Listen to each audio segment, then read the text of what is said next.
Ladies and gentlemen, welcome to another episode of the Undivided Truth podcast. I am your host, Pro, and you can follow me at the Mind of Pro on Twitter and on Instagram. Um, I also do music, but I'm not going to be doing music for a while. I'm going to be mostly doing this podcast, and we're going to be talking about today the playoffs, the NBA playoffs, and we're going to be talking also about the WWE draft and what has taken place so far. What I think is a win in for both brand and what I think is a loss for both brand.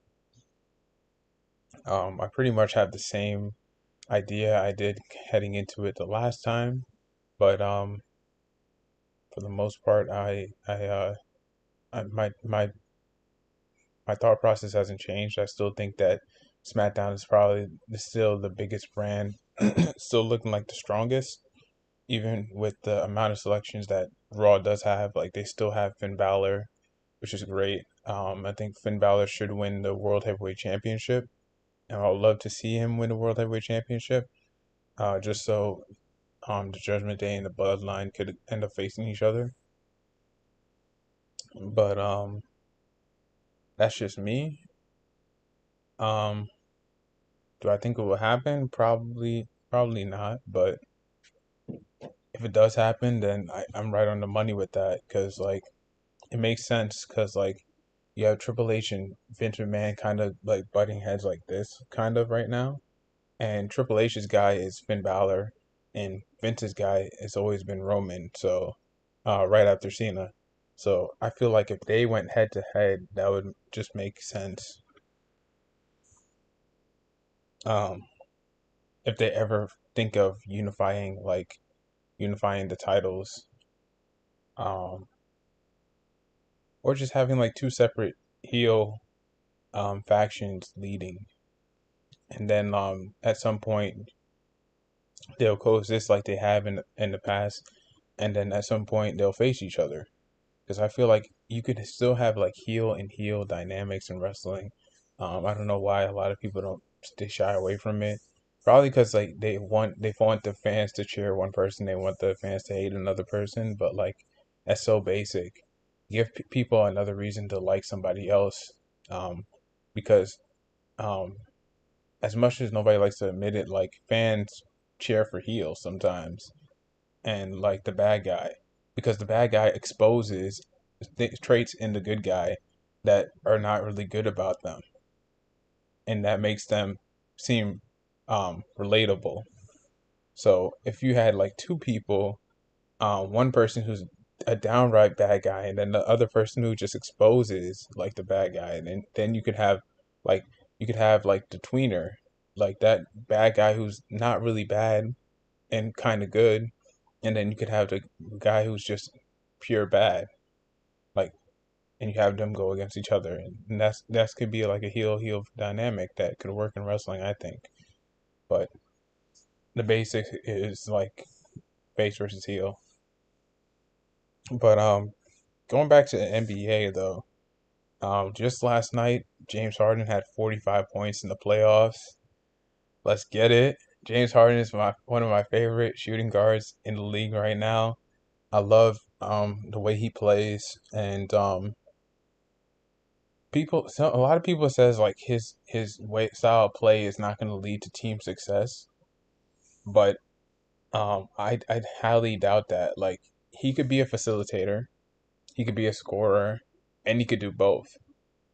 Um, just about the only thing like James Harden lacks in is probably defense, and that hasn't always been like that.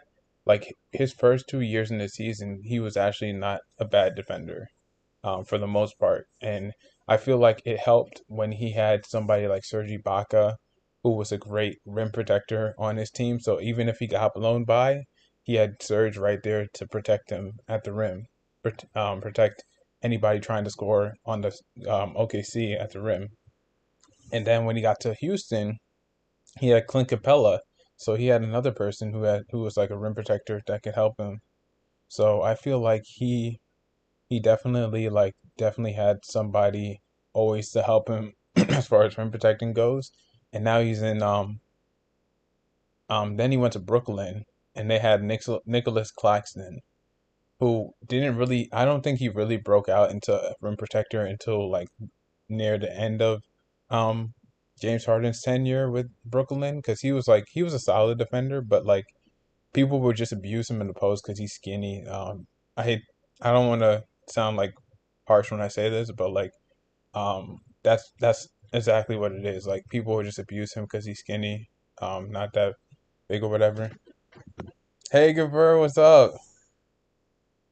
Yes, LeBron versus Stephen Curry. I'm gonna watch that tonight. I'm gonna watch that tonight. I am a Lakers fan, as you know. I'm also a Heat fan. I hope Jimmy Butler is okay. I saw that on YouTube. I was in midstream and I started looking at my phone and then I saw like Jimmy goes down with with his ankle and I was just like no. I was like no, what is going on? I think he's fine because he still ended up playing the rest of the game, but you never know. Like some people just play through injury, and I think he stayed on the floor because he knew that his presence is more important to his team than anything. Like even if he doesn't score, because like the Heat were basically playing 4-on-5 when he got there, when he got back after the injury, after he got hurt. Like they weren't passing him the ball. He would just sit in the corner, and he was used basically as a decoy, and nobody was guarding him. But the Heat still pulled through, which is very commendable. I appreciate that, especially playing in the Garden. You know, Madison Square Garden fans are some of the most loud fans in the world, other than Warriors fans, and then Lakers fans, because Lakers fans are definitely loud. I think the my top five fan bases who are loud would definitely be probably first is probably Golden State. Uh, Next would be Lakers.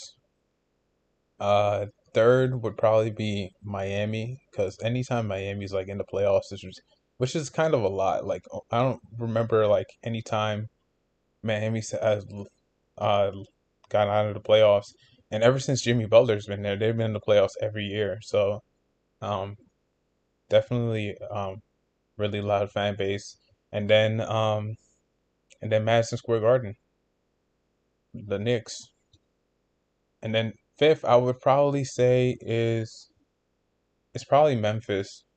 They're kind of underrated, but they got a loud crowd as well.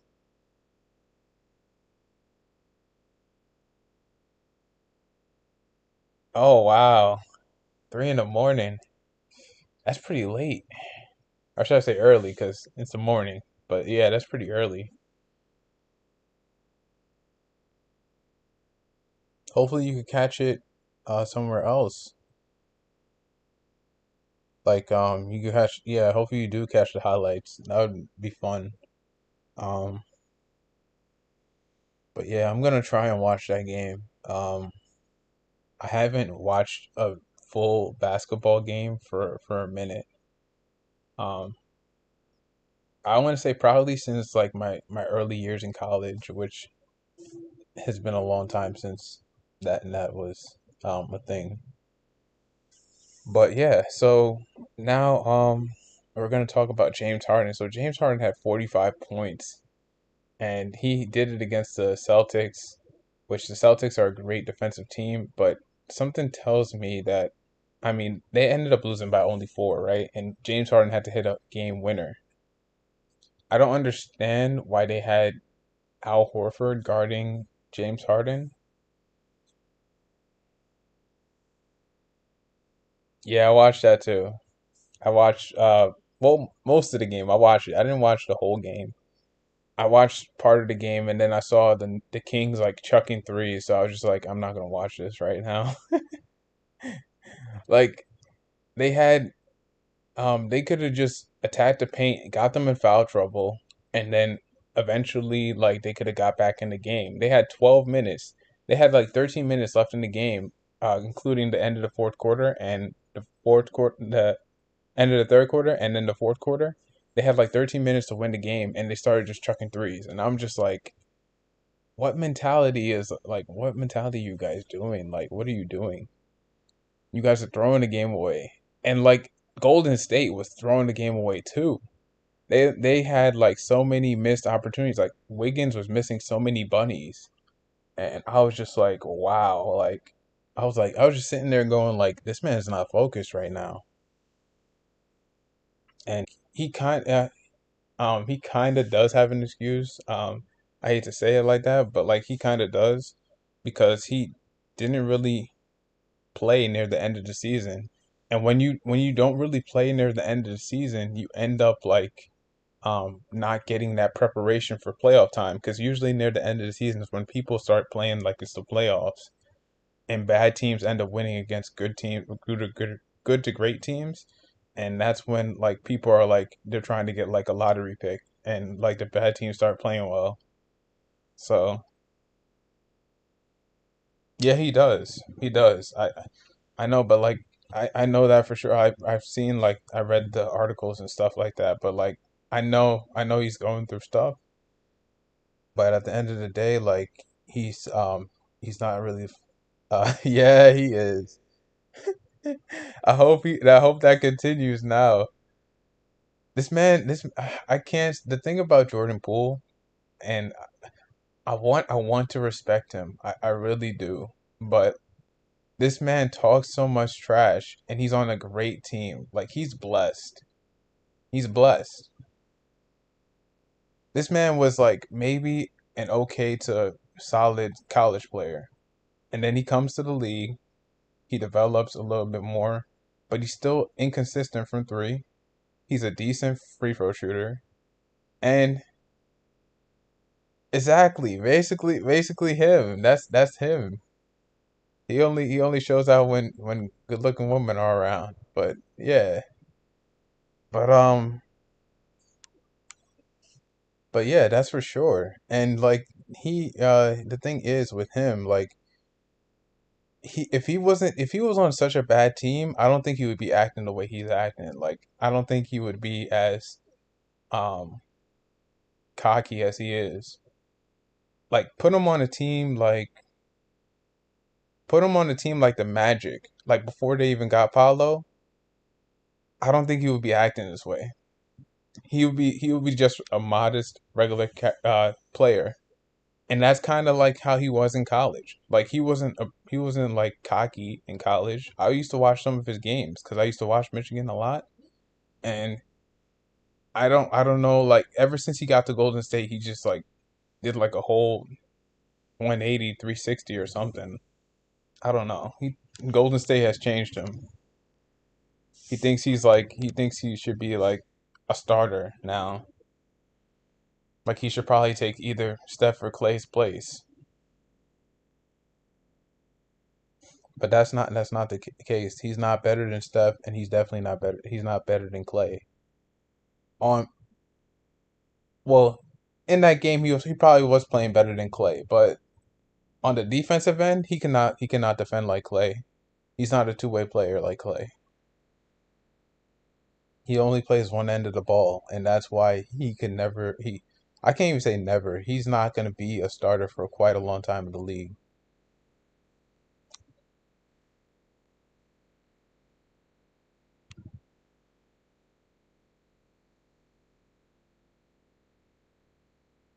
Yeah. Yeah, he is playing like a 10-day contract player. Yeah, but that's crazy.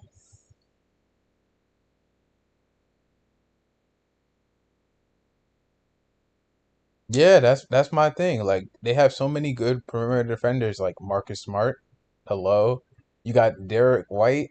Hello. Like somebody who's played like Derek White before you got to the Celtics, he played for the Spurs. Greg Popovich is known for defense, balanced offense and defense. So somebody like Derek White could definitely guard somebody like James Harden. I don't know why, but like That's what I was gonna say. Like it shows the lack of experience from their coach. Like their coach, they went from a number one seed to like what they're now. They're a second seed this year. Yeah, yeah, he is. He is. He said I heard somebody say that he might want to go back to the Rockets. I was like, that's kind of funny because on my other channel, I'm actually doing an unsung hero with James Harden, and he's on the Rockets on there. So I think that's pretty funny that somebody thinks that he might go back to the Rockets now. I heard Chris Moose say it. He said that Harden wants to go back to the Rockets.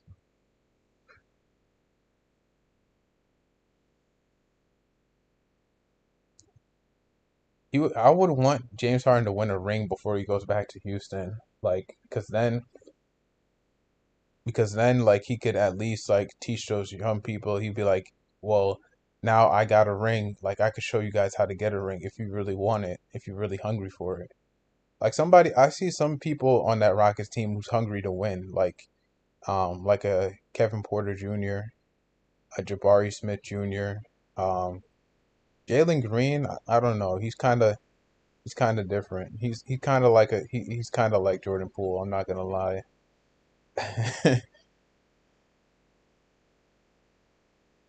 I did a poll on Twitter the other day. Well, about a few months ago about who I who do you people think is the most unlikable between these two players. And the two players I picked was Jordan Poole and John Morant. And surprisingly, to my surprise, people said that John Morant is more unlikable than Jordan Poole.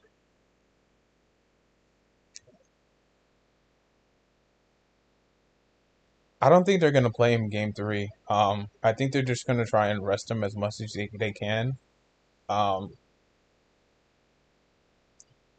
Obviously, like with a coach like Doc Rivers, you're kind of like wary because unfortunately, Doc Rivers is known for blowing leads. I wish that was the case when the Lakers played the Celtics in the 2008 NBA Finals, because by then, like he didn't even have that resume. Like before then, like he was known for because I know Doc Rivers' history, some of his history. He actually turned the Magic around, like um back before I think before they had Dwight Howard, he turned them around into a winning franchise.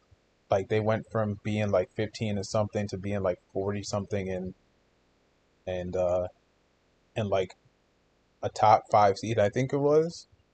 But they were playing like better basketball because of Doc Rivers, and that's basically how he like people started realizing like oh he could turn their team around or whatever. And then he eventually got the job at Boston. You know what happened there? They won the ring.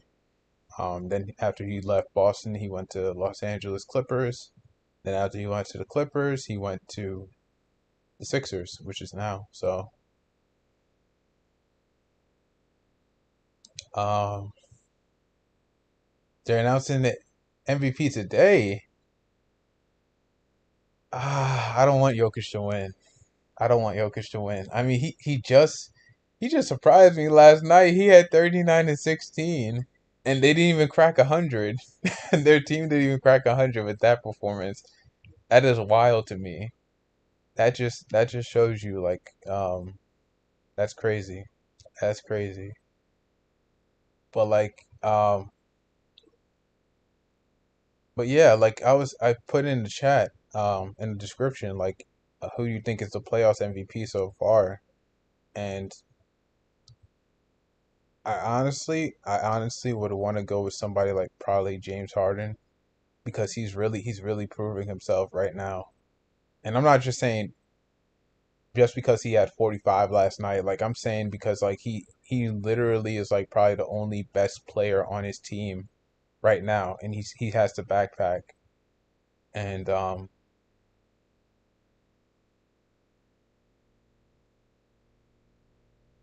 oh no, I don't think he would do something like that. I don't think Ja would do something like that. I think he learned his lesson. I think he learned his lesson. I don't think he's gonna do something like that anymore. Hopefully.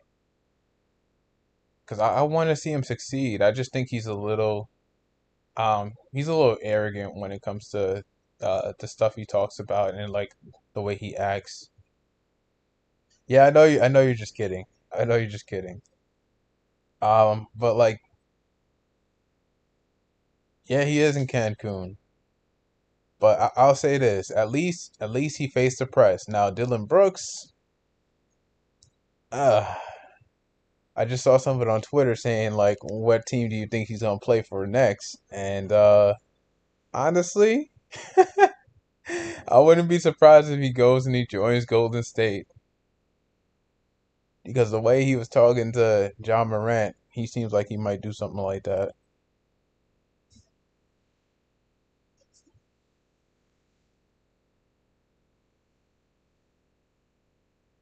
Yeah, he does play recklessly. That's why people compare him to Derrick Rose, but I'm like, no.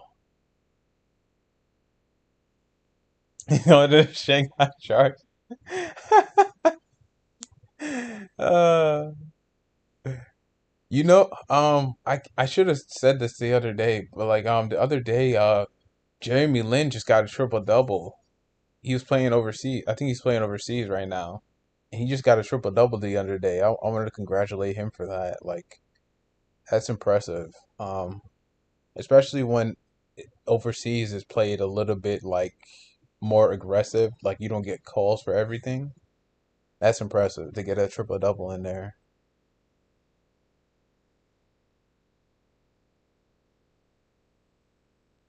And he's like one of the most humble former stars. It's crazy to me that he didn't even like.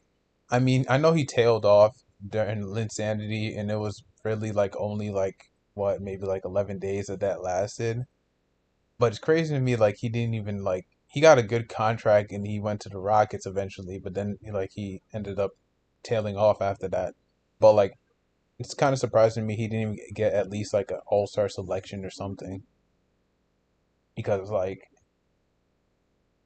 some people could have like 2 week spans where they start playing really well and something could happen to them and then like they could still get an all-star selection or whatever. Like a Zion Williamson.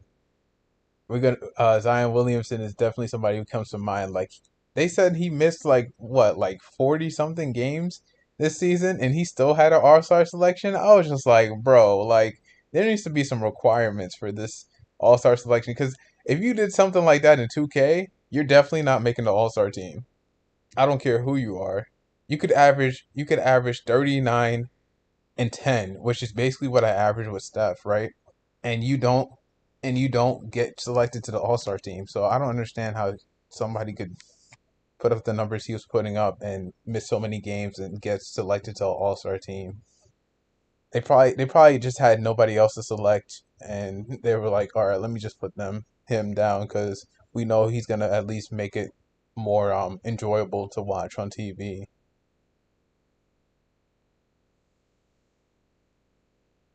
All I remember from Zion from playing in the All Star game is him missing alley oop attempts, and that was pretty funny. I was watching that, laughing my butt off. I was just like, because he was on the opposite team that I didn't want to win, so I was just like laughing my butt off. But yeah, pretty funny, pretty funny. But yeah, I want Embiid to win. I want Embiid to win the MVP. MVP for Embiid is definitely my guy. I want him to win the MVP. And I think Jokic has gotten it too many times where Embiid could should have clearly had it, and I feel like this year he proved immensely why he should get MVP. And you could just you could be like, well, Jokic plays in a harder conference. He does more for his team, and he what he does actually leads to team wins. But so does Embiid. Like he doesn't play in a harder conference, obviously, but like when he did win the first seed in the East, he still didn't get MVP. Like nobody wanted to recognize him as MVP. They still gave it to Jokic or Giannis. and I think he ended up finishing what, probably third in the MVP voting that year. So I don't understand. It's like he's not even visible unless he puts up like ridiculous numbers. He has to put up ridiculous numbers to even get talk about. Excuse me. And the thing is, like, he averaged 30 this season. Now, how many stars currently in the NBA could you say could average 30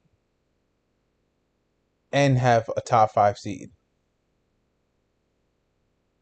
Like, yes, somebody like Bradley Beal averaged 31 season, but he didn't have a top five seed. He was like the eighth seed in the East. Then you have somebody like Luca. He could probably average 30, right? But he's usually like the last thing in the seeding. Like he's usually like fifth seed or seventh seed, fifth through like 10th seed or something like that. So he shouldn't win MVP if he's that low in seeding, unless he probably averages a triple double and also like gets like first seed, gets like a top four seed. Because that's why I feel like, because like Russell Westbrook, he's even won MVP without being a top five seed. He was a sixth seed and he won MVP because he did something that hasn't been done in so long. Like he averaged a triple double in a season, which haven't been done for about 50 something years. And then he did it again. But the second time he did it, like he wasn't really a top three seed, so I don't think he should have won it again. The first time is cool, but like the second time, it kind of looked like he was like, um, whatchamacallit? Uh, what's the word? Oh my gosh, stat padding. Yeah, it looked like he was stat padding. But but yeah, like I think Embiid should win it, and like back then, like the the only person I could think of who would average 30 in a game, in a season, is Michael Jordan. And Michael Jordan is considered one of the GOATs. And how many times has he won MVP? A lot of times he's won MVP. So if you're telling me that somebody like Michael Jordan could average 30 in a season and get MVP almost every time, then MVP should be given to Embiid. No questions asked.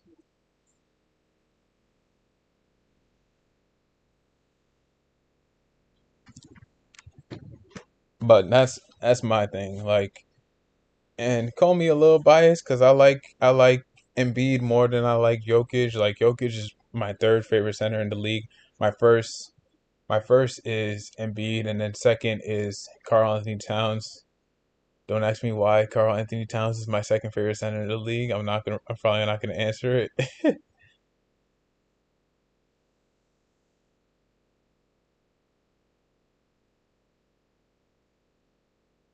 Yeah, he definitely has put on more muscle.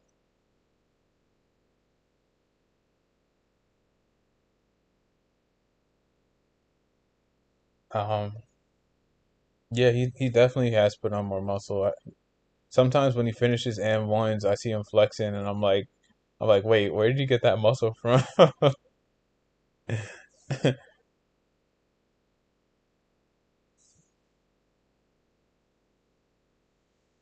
But yeah, like Steph is somebody who like because he always plays with a chip on his shoulder. Like that's what I love about Steph Curry.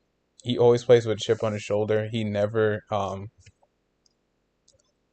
that he really shouldn't have been here. Like he's blessed to even have gotten the position that he has, and he's definitely worked for it.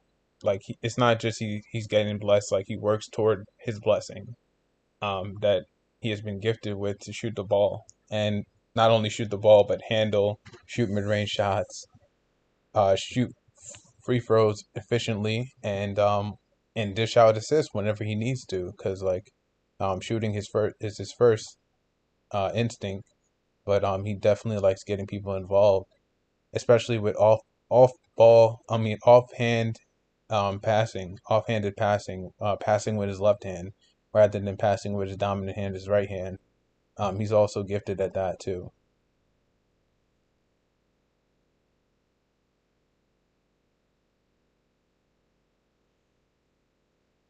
Oh, that's tough to say.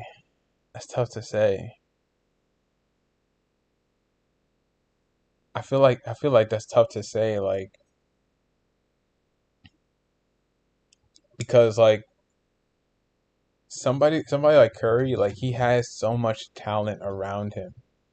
Um, my favorite point guard of all time is Magic Johnson, and Magic Johnson has won a finals without his best player on his team. So he had to step up and be the best player, play center, and become um and get the finals MVP because he ended up balling in the clinching game. Um Now obviously like that was way back then. There was different rules. I'm pretty sure you could stay in the paint for quite a long time if you were a center, so it was easier to block shots. Um, so in terms of that, it's kind of harder to score back then. Um, yeah, I think he is it too. Call me biased because I'm a Lakers fan, but like yeah, like he's it for me. Like I was around that time, like so I could see him play like live, like just to see like, wow, how did he do that fast, or how you do this fast, or how did he score this? Like he's great. He's awesome. Um, but like I think if Curry had there definitely is an argument if he wins, for sure. For sure, if he wins, there's definitely an argument for who is the best point guard of all time. Um, I just think it would be a lot different if Steph had like lesser help on his squad, like and ooh, excuse me. I think the Western Conference is so much harder nowadays than it is. So like that's why he needs the extra help on his squad. Because back then, I think it was much easier to play in the Western Conference, especially with the systems and how like there wasn't really a lot of teams for each conference, and the league wasn't really expanded yet. There were so many expansion teams that haven't been created yet, like teams like the Heat, the Timberwolves, and like the Magic. I don't think was around by then, and yeah, just like a lot of teams that well, I think the Magic was around. Yeah, the Magic probably was around, but like it took for a while for other teams to start getting getting into the league. So like I think that also changes a lot too. But I'm still gonna have Magic as my favorite point guard, but he could definitely Steph could definitely take the best point guard of all time if he wins Finals MVP this year and the Golden State wins the chip because he has there's a good amount of teams still left in the playoffs, and it's definitely going to be an uphill battle for them to win. Um, but I honestly got the Lakers winning the series. I'm sorry, I got to say it, but like I got the Lakers winning the series, and I got the Lakers in six.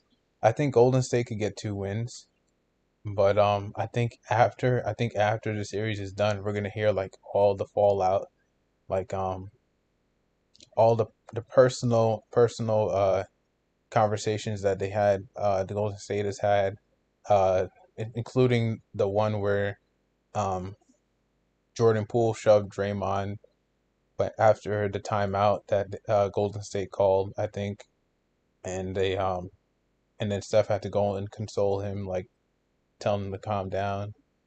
Um, so I think we're gonna hear about all of that like after the season is over, because that's usually when you hear stuff like that, like when the season is near over for a team or whatever, and they're trying to pick up the pieces from last year and prepare for next year, the following season.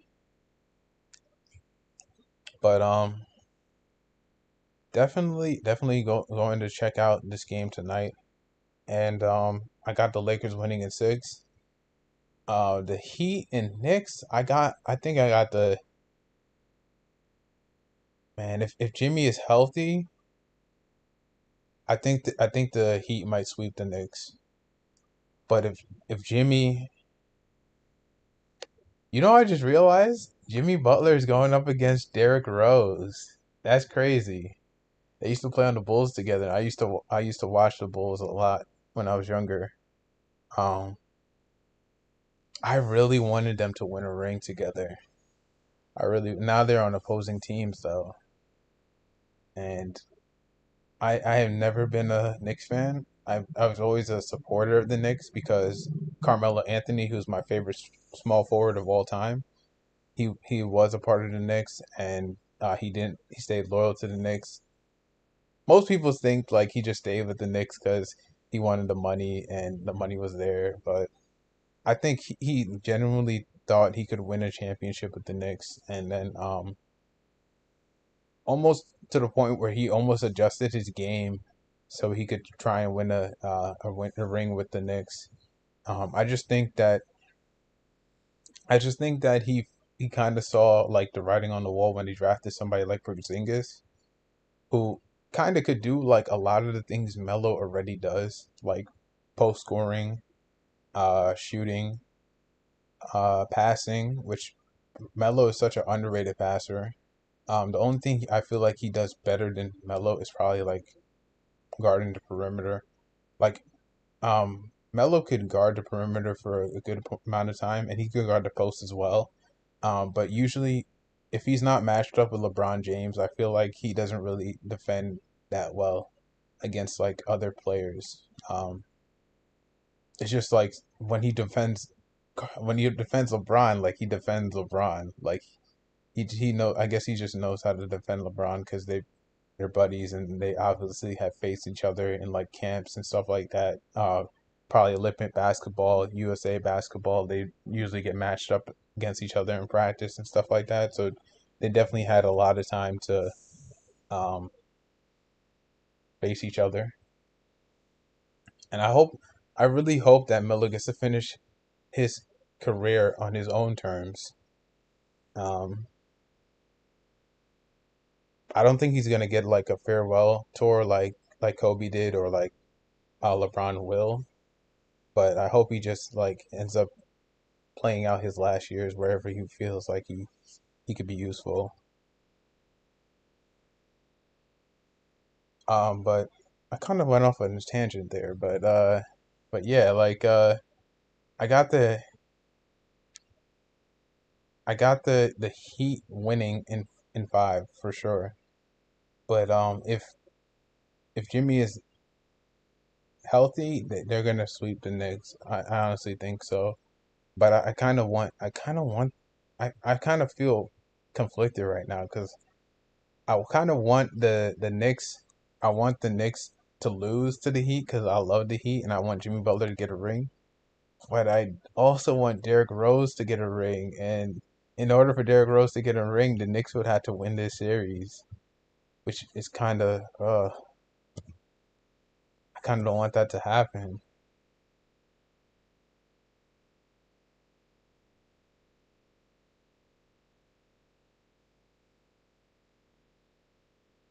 Yeah, but that's my thought process on that, and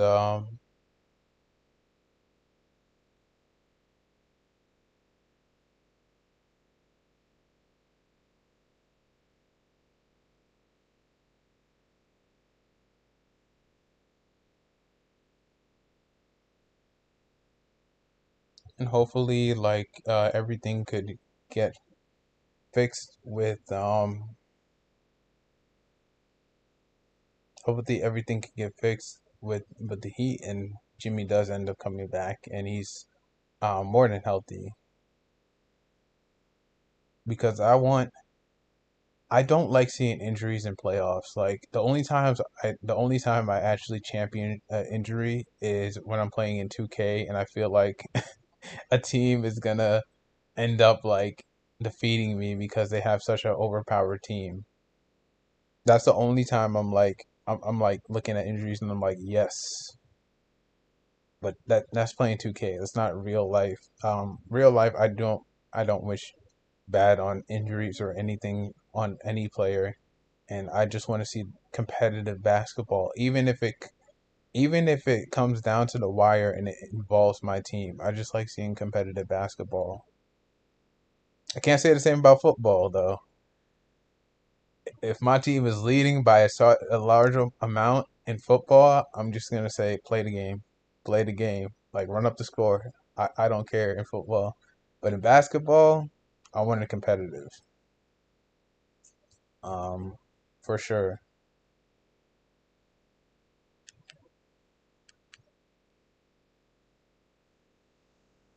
But yeah, this has been interesting talking about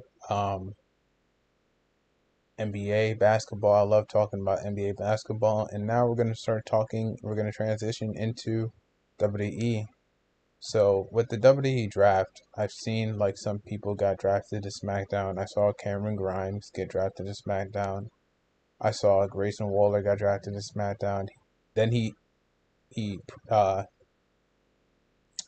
he recited a promo, which I didn't see the promo. I think I might. I'm not really a fan of Grayson Waller. I don't really see that much in him other than his finisher, which everybody on WWE 2K uses. Whether it's a regular move or a actual finisher to end the match, which is quite kind of annoying. But yeah, we ain't gonna talk about that. Oh yeah, I also know like this guy he drinks out of a shoe. Like I don't, I think that's kind of weird, but and I know that's like a custom and like some um one there's a custom in a country. I can't remember which country it is, but I don't know. That me personally, I would never drink out of a shoe. I'm sorry, I don't care. Like I respect customs, but I would not do that. I'm sorry. I'm sorry. That's just so weird to me. Like you walk in your shoe all day long, and there's just like so many things that goes. Oh, okay, it's Australia. Okay, yeah. No offense to Australians, but I would not do that. Like there's so much stuff that like is in your shoe. Like number one, you can get like rocks and sand in your shoes if you've been at the beach all day. You can get like SWEAT in your shoes, and like that's just disgusting. Like God forbid you never change your socks that you wear or whatever. Like then you like you put something in there that tastes good, and then with your shoe, and then um I am into the UFC. I haven't seen a UFC fight in quite a long time. I'm not gonna lie. Um, the last UFC fight I saw was um this is one of my favorite fighters in UFC. His name is Brian Ortega. I saw him compete in a championship bout, and up to that point, I think he was undefeated. But I followed him way before like he was undefeated. Like I know a little bit about his story and everything, but that was the last UFC fight. I never heard about. I haven't heard about him since then. But I haven't been like checking for him, so maybe he has been fights after that. And as far as boxing goes, like I only know a few boxers. I only know Javante Davis, Ryan Garcia. I know Nick Fury, Deontay Wilder, and then Tommy Fury. Yeah, yeah, that's him.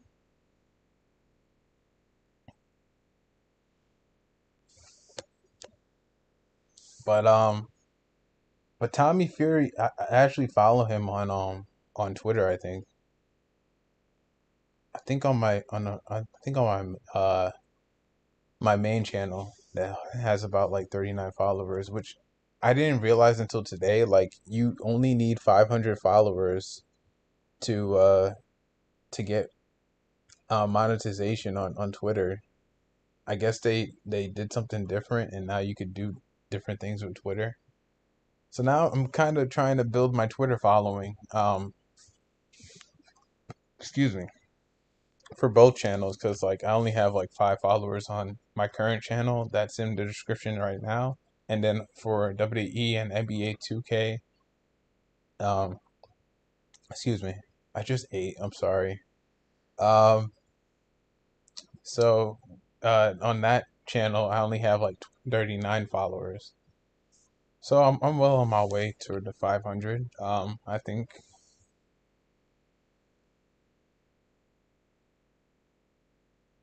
Oh, I know John Jones. I don't know Kobe Covington. I never heard of him.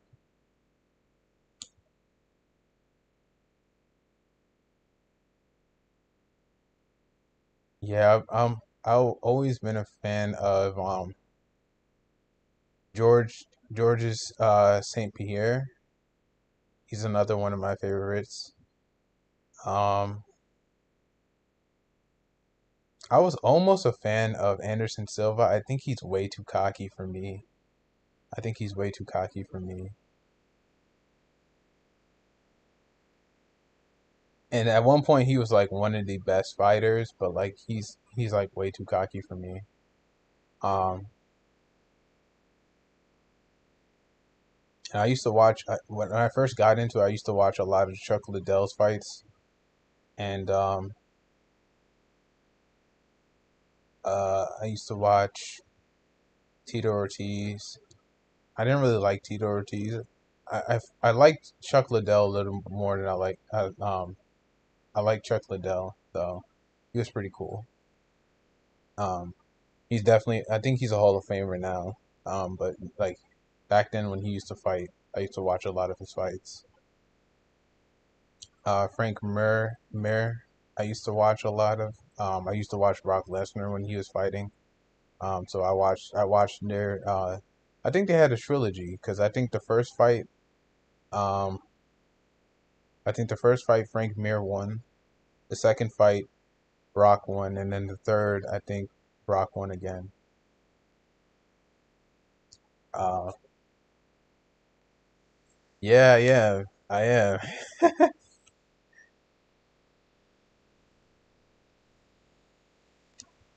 I used to buy the games, man. Like I used to buy Undisputed. The one that I think Brock was on the cover of. I think it was Undisputed. I think it's called Undisputed 2010. It's been so long. It's been so long. That was at least like what 13 years ago. That seems so long ago. That's crazy. Oh my goodness.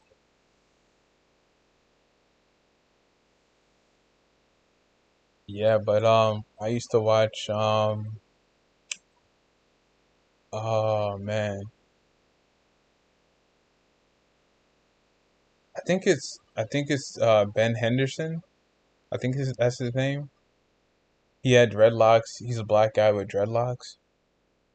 I used to watch his fights since 2016. That's pretty solid. I felt like that's where it kind of got it more more noticeable, and it started gaining even more exposure. Like around that around that time, like 2014 to 2016 is when it really started ramping up, and almost everybody you knew what UFC was. Um, in terms of women fighters, I know like Holly Holm. I watched her fight when she fought Ronda Rousey, and ever since that fight, she's been like um she's been bad like ever since that fight, as far as I know, because I've been keeping tabs on her low key because I've been watching like some of her other fights and like she couldn't like pull through any of her other fights. So I guess that one day she was just ready to humble Ronda Rousey, like she had something against her. um, so I used to watch Holly Holm, Ronda Rousey. I used to watch a little bit of. I thought from the jump I thought she was kind of cocky. Like she would smile in your face and then she would get like ultra serious whenever she would fight, right? But like it's like she reminds me of like the little girl who used to steal lunch money from you when you were a kid or whatever. Like that's Ronda Rousey. Like she'll smile in your face and then she'll take your lunch money from when you're not looking or something. I don't know. Amanda Nunez. Back when she was the champion. I used to watch a little bit of her. I didn't watch too much of her. And then she was also in those commercials. The so that's how gained I found out about her a lot more because I knew of her because I used to watch SportsCenter like almost all the time.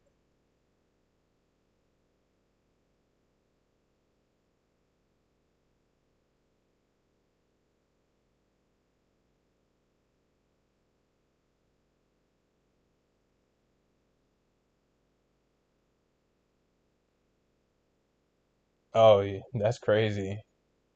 That's crazy.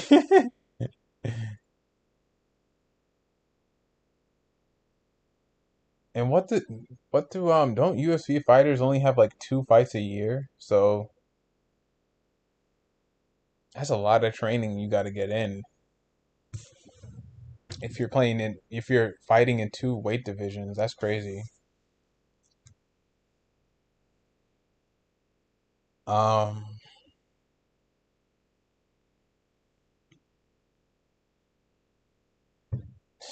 yeah, but I definitely been watching. I have watched a lot of UFC in my time, and at one point I was like, oh, maybe I could be a UFC fighter. No, because like I was just like I used to be in karate, so I was just like the natural transition from karate would be like something like jujitsu, right? And then from there you could like become you could spar with people, which is probably like the next level of karate that I was about to get into before I ultimately had to stop doing karate. Um, but um, but it would have been like definitely like mixed martial arts or taekwondo and then like uh Brazilian jiu-jitsu because I've always liked Brazilian jiu-jitsu. Um, and I've always wanted to probably always thought I would be able to do something like that. Just as long as I have like the patience and like um the know-how, the knowledge to do something like that.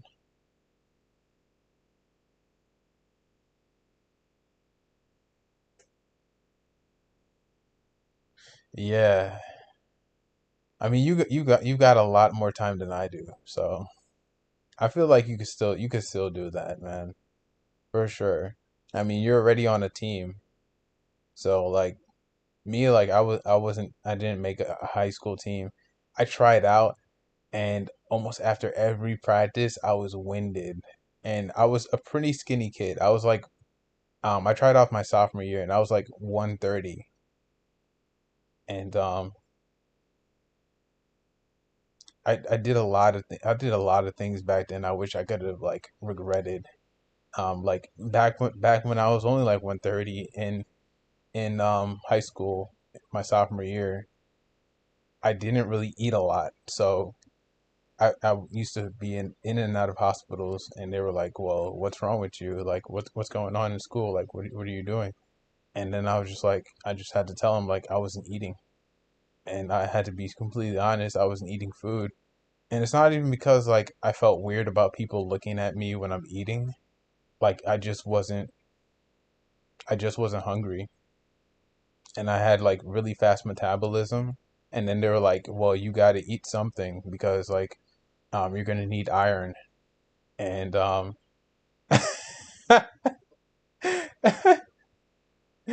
that's funny. But yeah, like I was super skinny. Like my parents would look at me and they were like, "You look like your younger brother." And my younger brother is like 6 years younger than me, so that's pretty scary.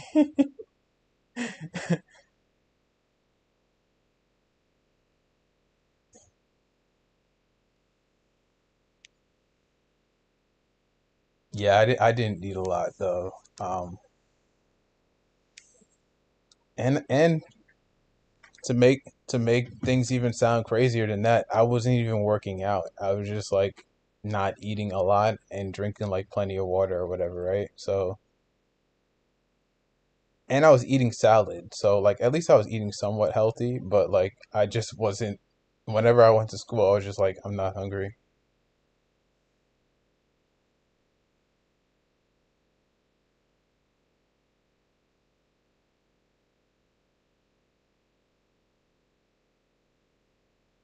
Yeah, I understand that.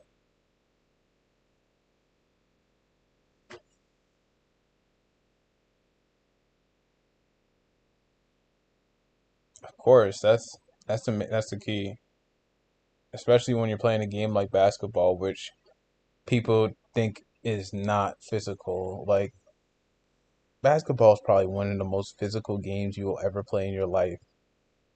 You telling me if you're like 132 and you're taking a screen from somebody who's 252 or like 250 and they're standing stiff in front of you while they're taking the screen. You telling me that doesn't hurt you? Like especially when you really don't have any protection. Like you could wear compression shorts, but that's not gonna block your side where you're gonna probably feel it a lot when somebody like hits you with a screen.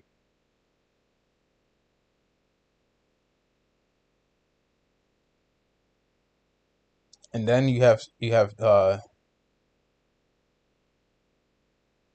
that's great, man. That's awesome. I wish I could score that much in basketball. I can never score that much in basketball. Maybe in a pickup game, because pickup games are much easier to score because like you don't have to worry about four under defenders trying to slap the ball out of your hands. You only got to worry about you and your matchup or you and another person on the floor. And then you also have a teammate to provide for you if your shot's not falling.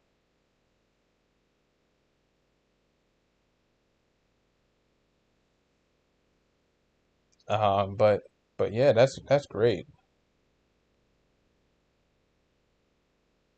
But I was gonna say like, and also you have like fouls like over the back. So if somebody's trying to reach right over you, like you gotta feel them like almost piggybacking you they go when they jump over you, and then you have the loose ball foul when they like somebody like shoves you pretty much. Like so you got to feel that pressure too. And then a blocking foul when somebody's trying to take a charge. When somebody actually tries to take a charge, you got to watch out for charging fouls. And then you also got to watch out for blocking fouls. So when somebody is like really guarding you close and they're like by your hip when they're like trying to steal the ball from you and you like block into them, like you got to watch out for that too.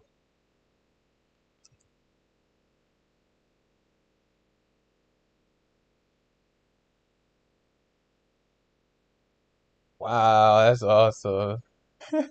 I wish I could shoot like that from three.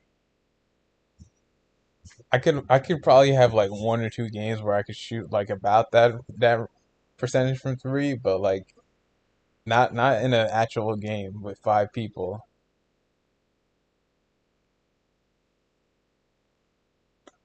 Maybe a pickup game I could do that. Excuse me.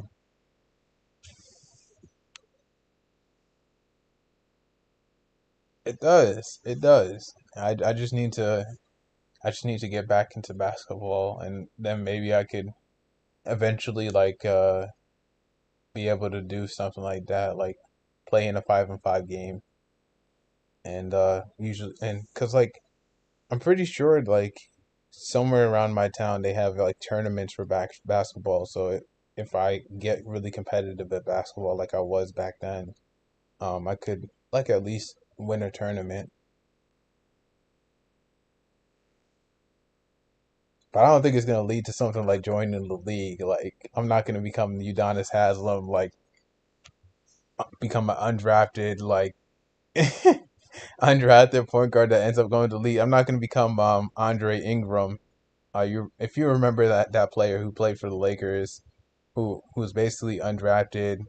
Um, he went to the G League and he's like 30 something years old, and he was basically like went perfect from the school from the field when the Lakers ended up moving him up to the actual team. Like I'm not gonna about to pull a yeah, I'm not about to pull up Andre Ingram. I wish I could.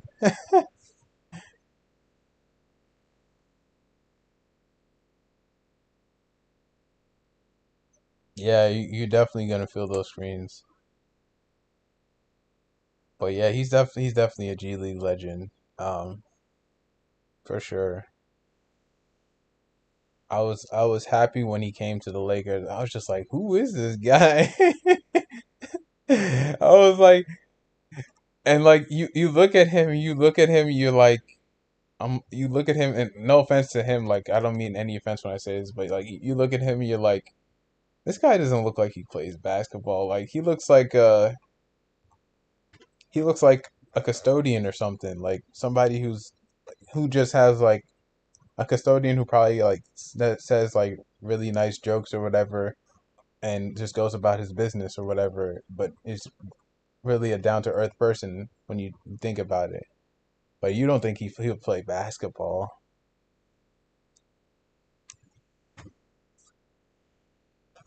I almost had the opportunity to get into the G League.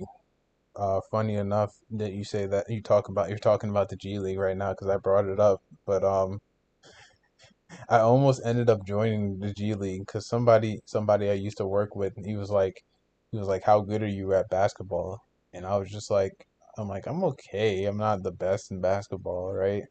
So I was just like that because um I'm a modest person, but I'm also an honest person. Like if I'm not really good at a sport, I'm not going to tell you I'm really good at a sport. Now something like football, I think I really could excel in something like football, but in basketball, like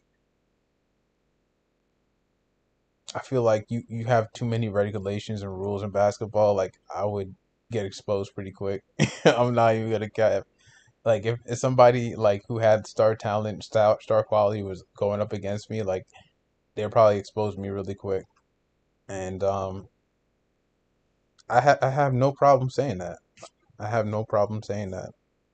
But I still got basketball IQ. So like they could probably beat me with their feet and everything, but mentally, like when see and observe their game, I could still have the know-how, the basketball IQ to probably beat them. So it'll definitely be a challenge, but like I still got that working for me. But yeah, somebody I used to work with, he was like, "Oh well, I have this offer. Like we could do the you could join the G League or whatever or whatnot." And like he had like I guess contacts to the G League, so I could like possibly try out or whatever. And I was just like, that sounds like a hell of an opportunity, but like at the time I was like working two jobs, and not only that, but like I felt like I wouldn't be able to do something like basketball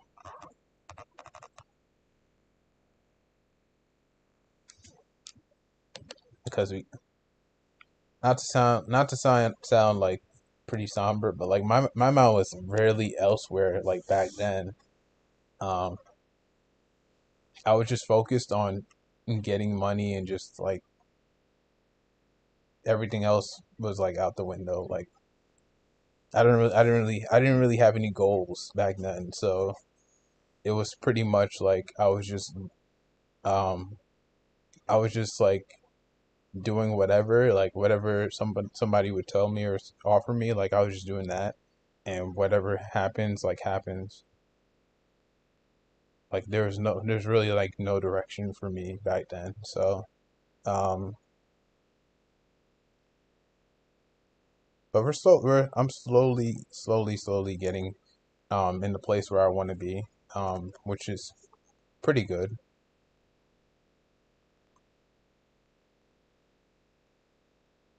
Yeah, if I made the G League, I would be happy too. I mean, it's a lesser version of the NBA, but if you think about it, like that's your best shot at getting to the NBA.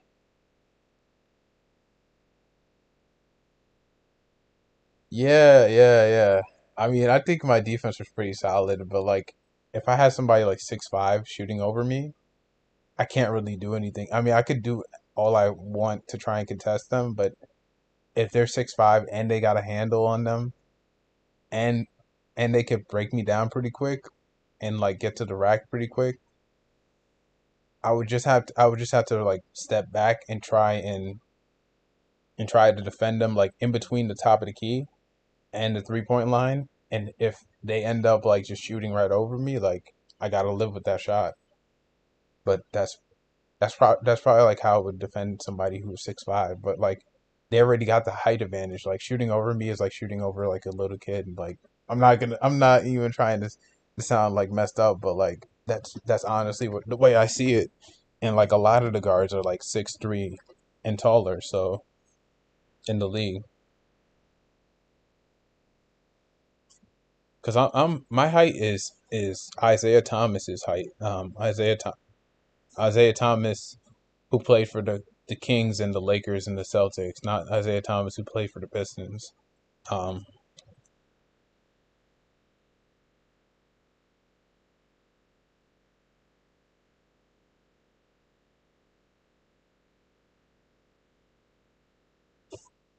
oh, you working at watching Julius drop? Oh,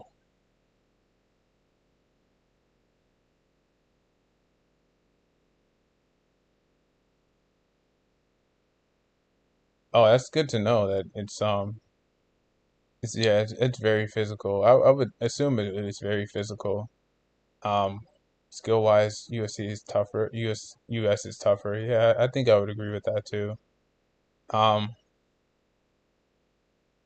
what do I want to do for a living? I want to do YouTube and Twitch for a living.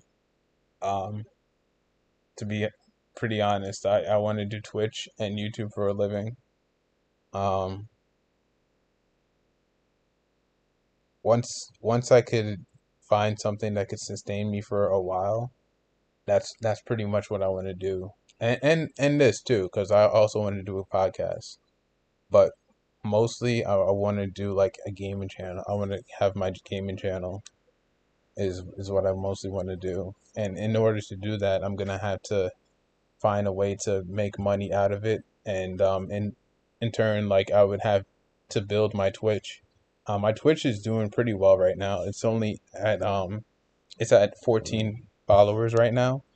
So I only need about 36 more until excuse me, excuse me.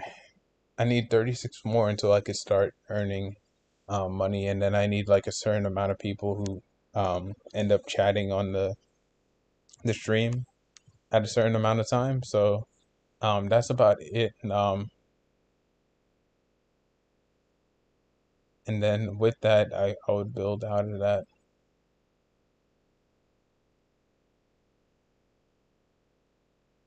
Thank you. I appreciate that.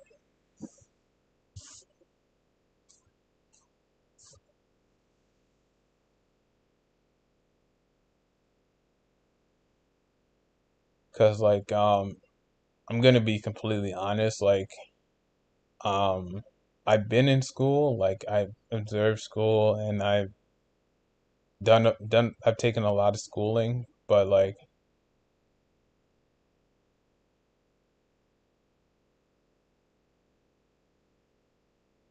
I mean, I think you would too. I think you would too. I think it would be much harder playing defense because you can't be as aggressive as you want to be. And that's why I really liked a game like football, because football, you could be almost as aggressive as you want to be on defense until they made all these rules and regulations where you can't really be aggressive on defense. It's almost like you're dancing with your with the defender that you're playing against. But that's what I think of it. That's what I think of football low key now. When I watch some people play. Um, but yeah, so I think I think you definitely would make a US team. It's just defense. They would be calling a lot of fouls. They'd be calling a lot of fouls because just because the way that defense is portrayed in the US versus the European basketball would definitely be different. Um but yeah, I was gonna say like I've been through schooling for a long time, and I don't think school is something that is you in the cards for somebody like me, unfortunately. Because like I wanted to pursue something after I got my initial degree, but like I just honestly I don't see anything interesting in a school setting that I really like up to this point. And I don't want to be there to just waste time away. And I felt like almost all the time, besides the time where I ended up paying for my schooling myself, I was sitting there wasting time away.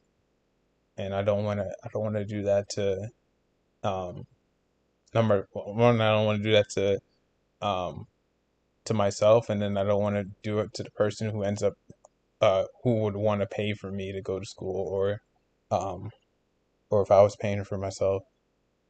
I have a liberal arts degree, associate's degree in liberal arts.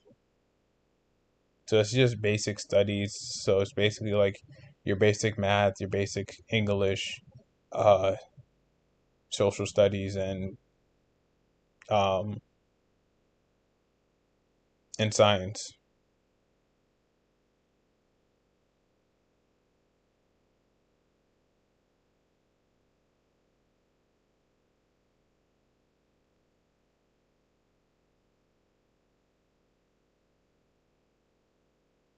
My favorite pair of basketball shoes. What do I have in my room right now? Um, in terms of basketball shoes, let's see. Because the sneakers I wear now are not even basketball shoes, unless somebody ends up making a basketball shoe. Um, but I wear Skechers right now. I feel weird saying that because like growing up, like Skechers were so like frowned upon. If you wore Skechers, like everybody would laugh at you because most people would wear Jordans. Um, but I love Skechers, man. I do. I didn't like it so much as a kid. I liked Nikes a little bit more when I was a kid. Um, just because like Kobe Bryant and like even before Kobe, like um, I can't even think. Can't even think right now. Oh, before, yeah, but yeah, like after that, like I used to wear the Shaqs. I don't know if you know Shaq sneakers. Like I used to wear his sneakers too. Um, there was a period of time I used to wear DC shoes before I even knew that they were skateboarding shoes. I mean, I had a skateboard before I had DC shoes, but right after I got my skateboard, like 2 years later, I got DC shoes. I used to wear those, and they were black and yellow, and that was like before Wiz Khalifa ended up making his song "Black and Yellow," where he blew up because of that. Um, but I used to wear those, and then there's a period of time I ended up wearing Converse and Adidas sneakers. Like I used to wear Adidas in high school, and thankfully, like uh, back when I played football, like they transitioned from New Balance to Adidas because like all 3 of my years they were my school like had New Balance, so you couldn't wear anything uh for football but New Balance shoes. So like my senior year, like they had Adidas that they transitioned to as their sponsor, and I had plenty of Adidas shoes I could wear. I even brought in my Adidas shoes that and I wore them, and my friend was like, he was like, "Whoa, those are some good looking foam posits you got on." I was just like, "What?" But I went along with it. Like I didn't even care. Like I was just like, "Yeah," I'm like, "Yeah, that's my foam posits, man." I didn't even say to him like they're Adidas shoes because like that's kind of like the relationship we had. Like we would joke around with each other, and yeah, high school senior year was a great time. It was a great time. We were winning a lot of games as a football team, but we eventually lost the championship game against a team that we shut out in the regular season, and then when we got to the playoffs, um, the season just lasted way too long, I guess, and everybody kind of just lost focus. They were like focused on other things at that point. So I think that ended up doing us in. We end up losing the championship game. That and because I think that team that we faced, they got better. Um, they probably like we kind of came into the game cocky, like we were gonna win this. Like this is gonna be everybody. Most of the people on that team were like, oh well, I'm gonna win this game, and after we win this game, we're gonna uh get a scholarship and go to this school and that school. And then like some other people were like, well, we're gonna um but what if we lose?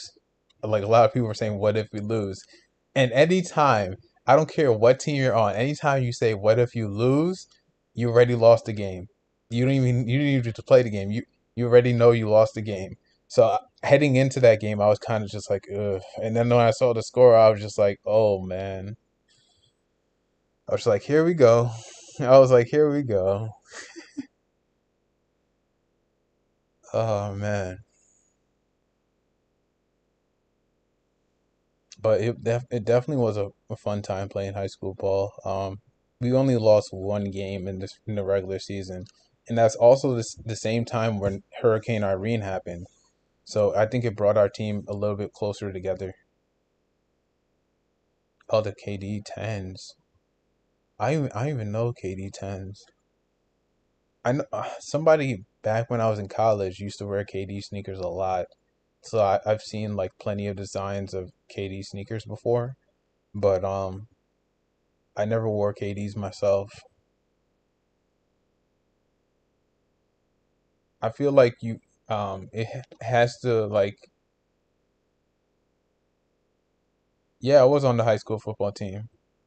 Senior year in high school. Um I never played freshman or sophomore or junior year. Junior year I tried out, but I didn't make the team. And then senior year I made the team. But freshman year I didn't try out because I felt like I was all right. I wasn't too good. I'm not even gonna cap with you. I was like because like I feel like I almost got an offer. I almost did. Um because they did have recruiters from D3 coming over. Um I think the college was Becker College, and they came and they like saw a practice of us, and I didn't end up like being with them, but I think that was like my closest time to ending up to getting an offer. Um, because like I wasn't like I would get like some playing time, but I was getting limited playing time because like a lot of the other people on the team were like established, and I didn't know a lot of the route running. Like route when it came to route running, I didn't know any of the plays. Um, because I never been on a team from freshman year to senior to junior year, so I didn't know any of the plays. I just knew like what the name of the routes were. Like if you asked me to run a cross route or you asked me to run a streak route, like I could do that for you. Or if you asked me to do a hook, I could do that for you. Like I knew the name of a route, but I didn't know like the name of the plays. So then, um, if you say like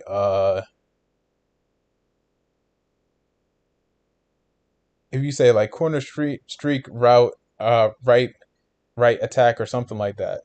Like if you say a play like that, like I would be so lost. Like I'd be like, wait, so if I'm on the right side, I'm running a streak. Like I'm like I'm like I'm like wait, I'm like wait, I need to see the playbook.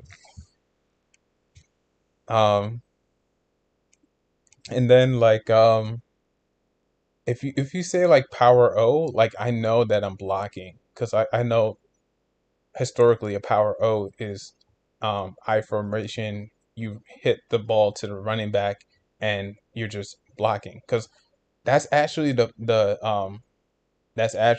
position I wanted to play in football. I wanted to be a running back, but I decided I should be a wide receiver because I was pretty good at catching balls.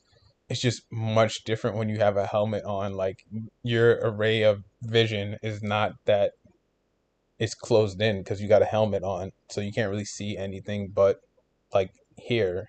Like that's all you're really seeing. So you really don't see a lot with that with a helmet, in my opinion. But I didn't want to use that as an excuse why I can't be a receiver. I just and I ended up not performing. Like it's just plain simple. Like that's what it is.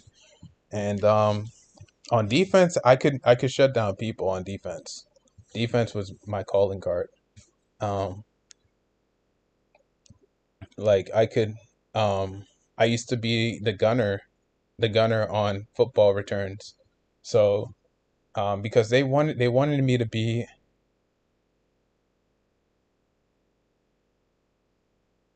Oh, not me.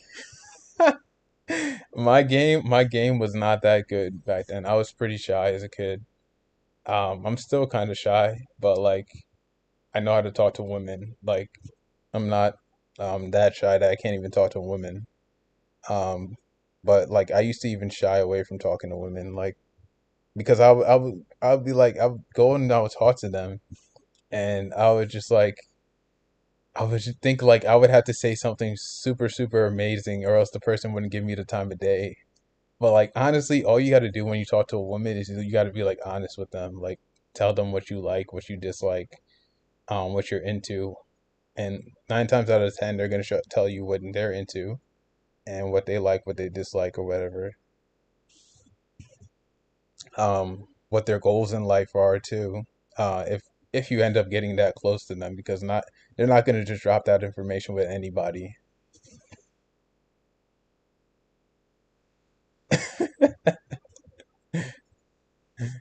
But they wanted me to do punt returns and kickoff returns, and I was just shying away from it.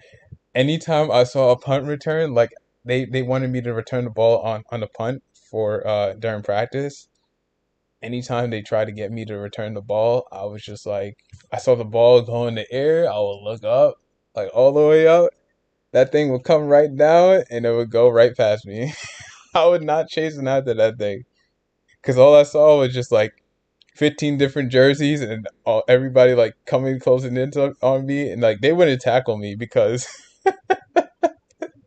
they would they wouldn't tackle me, but they would run into me because like um the coach was very strict about that. Like don't hurt the people on your team during practice, because they had to play a game on Sunday or Saturday, right?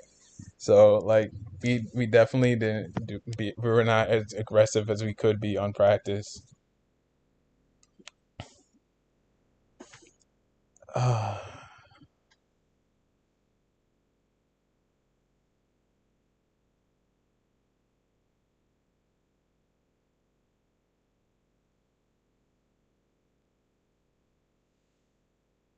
Yeah, you definitely got plenty of time for that stuff.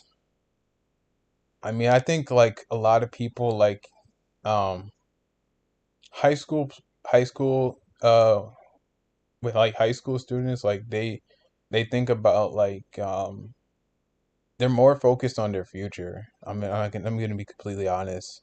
Like and most people who are high school students, like um they're focused on their future, and then they're like thinking like most of them, they don't want a relationship. Their parents don't want them in a relationship until they're like in college, or like a junior in college or something like that. But that's my genuine feeling about something like that. Me personally, like I feel like I waited way too long to even like get into a relationship. That with me, like the second I did get into a relationship, I was just like so far behind on like everything that comes to uh dealing with a relationship, and like the expectation that you should put on yourself when you are in a relationship. So um you definitely learn about a lot about yourself, your likes and your dislikes when you're in a relationship. But you have time to observe that and get through that.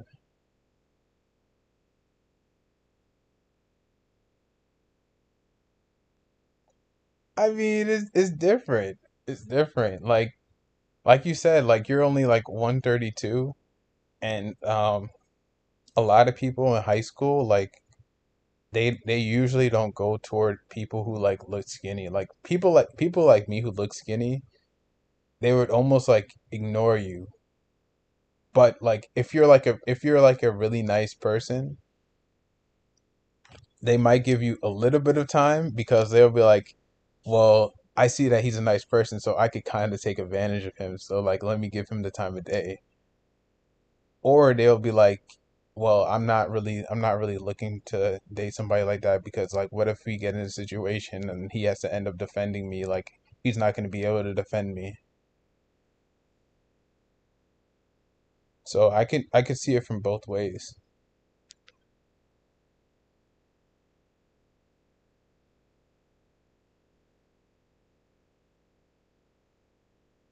But that's why I feel like with relationships and me personally, like I wouldn't want somebody, uh, my son or daughter to wait so long to have a relationship. I would say like by like your probably like explore once you get to high school. Once you get to high school, explore like what you like, what you dislike, and definitely like see getting getting into a relationship, but don't do it for the wrong reasons. Don't do it because people are pressuring you be to get in a relationship, or pushing you to get a relationship. Do it because you love that person and you would want to do something for that person. But make sure that you're straight yourself first. Like you actually have some goals set out for yourself first, because if anything comes up and like that person ends up saying like, oh, I no longer want to be with you or whatever, you would have to have a backup plan um to to take care of yourself.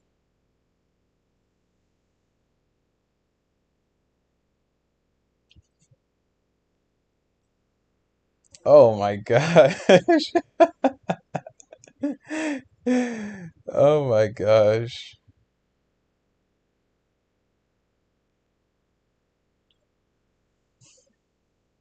That's crazy. But yeah, that's probably what my advice would be to somebody, if I had a daughter or son, like I would be like in high school, when you get in high school, your freshman year, like that's when you should do all your exploring, because that's where I didn't do any I didn't do much exploring in my my freshman year. I did a little bit. Like I tried to join like five different clubs within a week, and by like next week, I dropped like almost every club but one. Um, the one that I didn't drop was culinary club, because I felt like it was kind of fun. I was gonna be there with my brother, so it was gonna be fun too. He I was a freshman and he was a senior at the same high school, and we did culinary club together, and we would make the food. After you were done making the food, they would we would eat the food together as kind of like a family, and you would also get snacks and stuff. So um, that, but then more people started doing it, and I was just like, well, it's not as fun as it used to be because like everybody's doing it, and that's kind of like what I did. Like I would do all these things that nobody was really doing, and the second that somebody got caught sniff of like, oh well, this is popular and this is why this looks cool or whatever, I would drop it and move on to something else because I don't want to do something that's everybody's doing. Like I feel like it becomes boring at that point. I don't like I don't follow trends and what's popular and everything. Like I think that's uh I think that's boring to me. But that's just me. That's just me.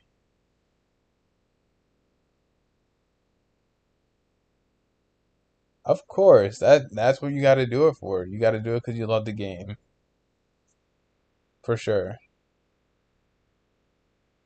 And that's why I got into football, because I love the game and because honestly, but by the time I got to senior year, I was just like, all these classes I'm taking, most of them are elective. So like if I can't do football and focus on school at the same time, then there's something wrong with me because like most of those classes were easy.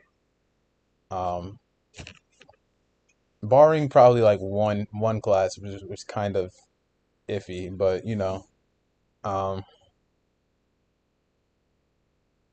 and that's why I feel like freshman year was always like something that was kind of iffy for me because like heading into freshman year, like after seeing what I had to do,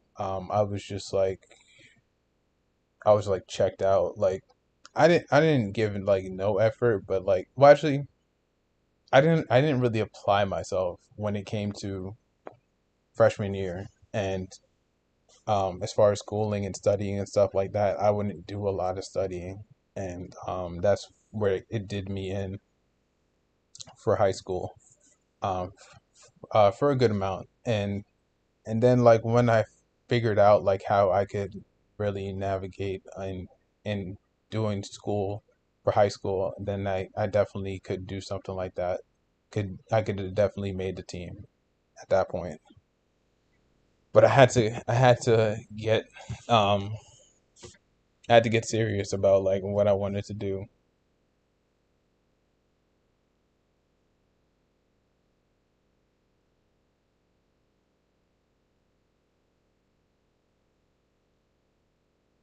But yeah, sophomore year I really wanted to make the basketball team. Like um we used to go out and we used to go out to eat and stuff like that. And as far as practicing goes, we used to do a lot of running. So there was a lot of running. We used to do suicides also, which man, I would for the life I would never ever ever ever do suicides again. I don't care what I don't care what game what team I end up trying to make. I'm not doing suicides. I almost love running at this point in my life, but like no, I'm not doing suicides.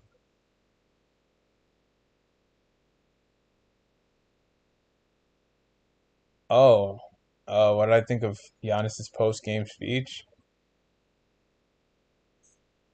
I think he just got irritated, because like honestly, he's in his speech he said that the same reporter asked him the same question last year when they ended up losing to the Celtics, and he I don't remember how he answered it last year, but the thing is, um, I think mentally, like as the game went on, and he knew that his team was gonna lose, he knew that that same reporter might be there and he might ask that same question. So the fact that he asked that same question and he could probably predict that he was gonna ask that question because he remembered him from last year, like it irritated him. So that's why he gave the speech that he did. Um, do I feel like there's anything wrong with giving the speech he did? Um, Yes, I think there is a problem with it because um usually Giannis he usually says like, "Oh, my team played bad" or whatever, and like we accepted that we lost or whatever, right? But this time he made a statement to like almost like I feel like it takes away from the Heat being the better team in a way. And I'm a Heat fan, so you can kind of call me biased. But at the same time, like if it's anybody, any team that I didn't like if he was facing if he was facing the Knicks and he ended up losing to the Knicks in a series, like you can't come up there and act like, oh well, this season wasn't a failure because we made the playoffs and we got through and we didn't get through the first round. Like you were a first seed and you lost to an eight seed.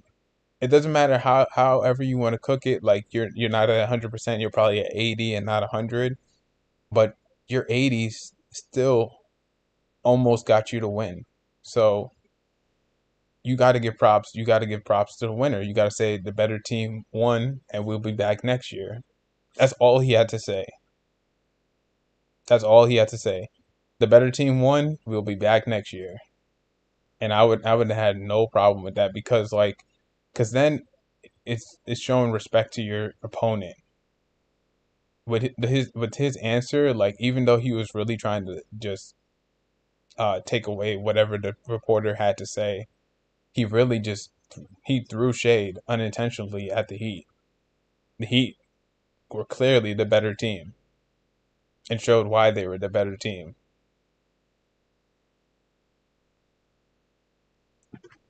All he had to say was like the better team won, we'll be back next year, or Jimmy Butler has got that team gelling right now. He's definitely one of the best players, one of the better players in the league. Like give credit to the winner because you lost. Plain and simple.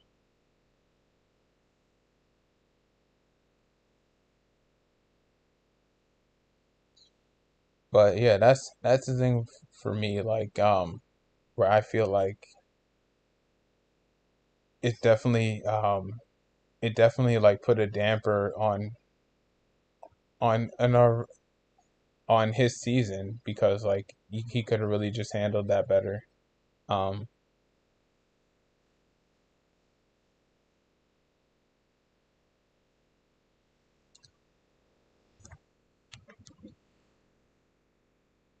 and I think somebody like MJ would have handled it better too.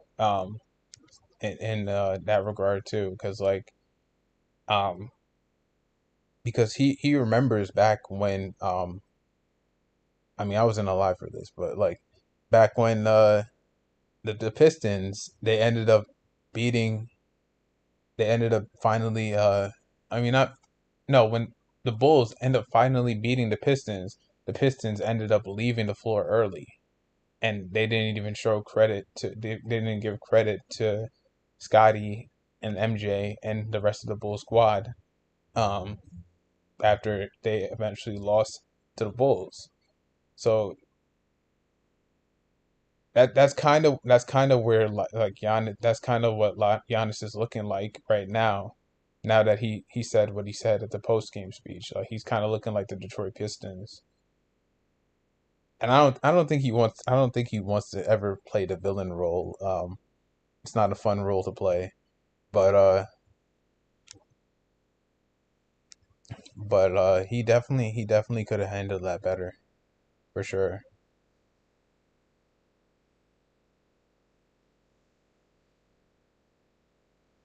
And I'm not a Giannis fan. I respect him as a basketball player, and I respect like him as a leader. And I don't think he led in that moment.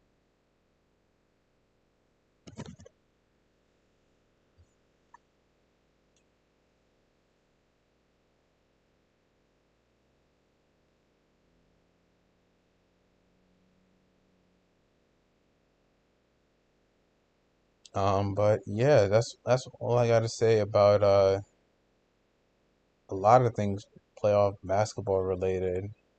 I feel like we got a lot out of this. We got a lot out of this podcast today.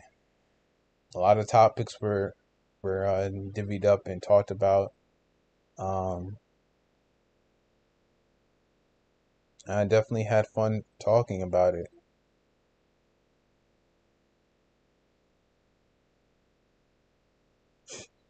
Ooh, excuse me.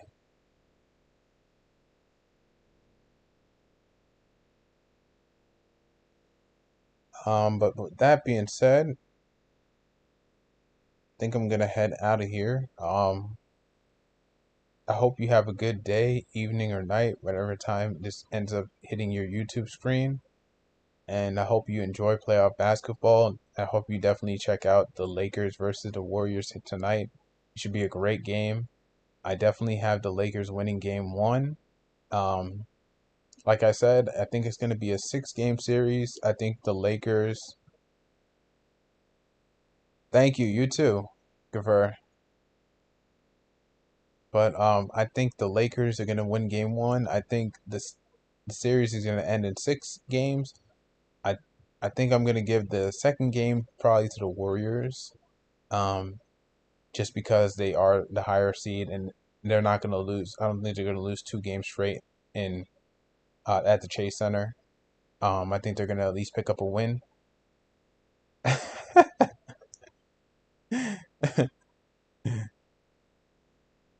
That's good. That's a good prediction, but I don't think it's going to happen. I think LeBron is way too hungry for a ring right now and that um the Lakers are not going to lose. He's not going to let them lose. If he can do anything in his power, he's going to use all of his power. And he's going to do everything in his power to not make them lose. I mean, Steph, he's going to try and do everything in his power to make Golden State not lose, but in that, I think he's going to exert so much energy that eventually they're going to get the throne and we're going to have a new NBA champion by the end of the season. And the biggest thing that they're going to be talking about by before the end of the season is the Lakers started 2-9 and they ended up dethroning the NBA champions from last year. And then they're gonna go. Then they're gonna go to Western Conference Finals. They're probably gonna face the Nuggets because let's be honest, the Suns are probably gonna lay an egg because they really shouldn't even be in this situation that they're in. The only reason why they're in such a great situation is because they added another superstar to their team, or should I say, added a superstar? Because somebody like Chris Paul, he's a star. I don't think he's a superstar. And somebody like Devin Booker is a star. DeAndre Ayton, I mean, he's an all-star, so I guess you could call him a star, but like you could see I knew the second he went against the Jokic, he was going to get exposed because he can't guard the perimeter. He can't guard the perimeter. He's just as bad at guarding the perimeter as Rudy Gobert is. And Rudy Gobert is pretty terrible at guarding the perimeter. He just sees somebody at the perimeter and he just heads straight to the paint looking for the rebound. He turns into he goes from a defensive player of the year to a stat pattern real quick. Like but that's just my thing because I observe things like that. I've seen Rudy Gobert literally go from the top of the key to the paint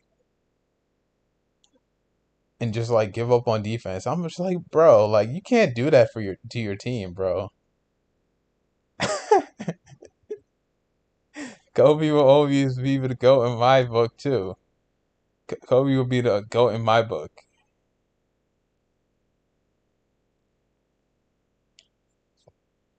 Even if LeBron ends up finishing his career with 8 rings, I don't care. I don't care. You could kind of say I'm going for my ego at this point because like if LeBron gets more championships, that's just more championships for the Lakers, and the Lakers need to have more championships than the Celtics. It's just got to happen.